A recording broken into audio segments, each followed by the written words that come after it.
안녕하십니까. 조국 신당 끝까지 간다 특별위원회 위원장 조국입니다.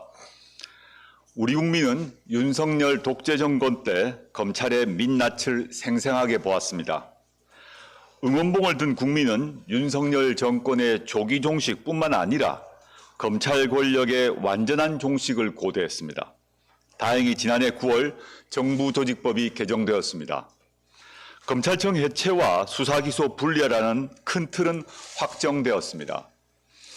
그렇지만 검찰개혁의 완전한 마침표가 찍히지는 않았습니다. 올 10월 1일 검찰을 대체한 새 조직이 제대로 출범하려면 늦어도 3월까지 정비가 되어야 합니다. 후속 입법과 시행력, 조직 설계는 안개 속입니다. 그런데 개혁 조치를 퇴행시킬 주장이 스멀스멀 흘러나오고 있습니다. 3년을 너무 길다를 처음 외친 장본인으로서 독재 검찰과 가장 치열하게 싸운 정당의 대표로서 검찰개혁의 핵심을 다시 분명히 하고자 합니다. 첫째, 검사의 수사지휘권 부활은 어떤 이름으로도 용납해서는 안 됩니다. 문재인 정부가 폐지한 수사지휘권이 되살아나는 순간 수사기소 분리 원칙은 껍데기가 됩니다. 수사와 기소를 한 손에 쥐는 순간 그 손은 사실을 조작할 수 있습니다. 표적 수사로 여론 재판을 먼저 열고 기소권으로 낙인을 찍는 일이 벌어집니다. 기소로 협박과 보복하기, 불기소로 봐주기, 이것이 검찰이 해방 이후 누린 절대 권력입니다. 둘째, 공소청 검사가 보안 수사권을 근거로 수사기관 행세를 하는 것을 막아야 합니다. 그 순간 기소기관이 아니라 수사기관으로 되돌아가게 됩니다. 공소청 안에 수사 인력과 수사 관행은 그대로 남을 것입니다. 처음에는 제한적이지만 점차 권한을 확대할 것입니다. 다음 정권에서 시행령과 내부 지침 몇 줄로 직접 수사권을 되살려낼 것입니다. 셋째, 문재인 정부가 폐지한 정권 송치주의 부활에 반대합니다.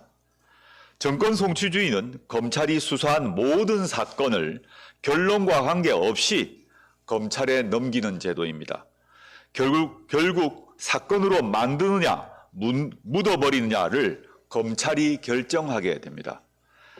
제가 문재인 정부 청와대 민정수석 때 이 문제를 다루어 보았습니다. 그 뒤후 2020년 검경 수사권 조정을 통해 경찰에 1차 수사권과 종결권을 주었습니다. 그런데도 검찰은 정권 송치주의 욕심을 버리지 않고 있습니다. 수사와 기소, 종결권 모두를 다시 가지려는 것이 검찰의 속내입니다. 유무죄 판단을 자신만의 권한으로 만들려는 모습입니다. 그 같은 욕망이 낳은 끝판왕이 윤석열 아니었습니까? 넷째, 국가수사위원회 설치에 반대합니다. 국가수사위원회는 여러 수사기관 운영 방향을 정하고 조정, 감독, 불복 수용 등 컨트롤 타워를 한다고 합니다. 이는 옥상옥을 넘어 검찰과 경찰을 주무르는 초비대 권력기관을 만드는 일입니다. 각 수사기관은 서로의 견제로 균형을 맞출 수 있습니다. 이처럼 쟁점이 많은데 지금 세월만 보내고 있습니다. 지방선거에 밀리고 또 다른 이슈에 몰려 어설프게 만들어서는 안 됩니다. 검찰은 그 틈을 타고 반격과 부활을 시도할 것입니다. 신속히 국회가 나서 진지하고 세밀하게 논의하고 종결 지어야 합니다. 검찰 독재 해체 마침표를 찍도록 조국혁신당은 고삐를 더욱 조이겠습니다. 검찰이 2026년 10월 간판만 바꾼 신장개업이 아니라 완전히 새로운 기소기관으로 거듭나도록 감시하고 독려하겠습니다. 감사합니다.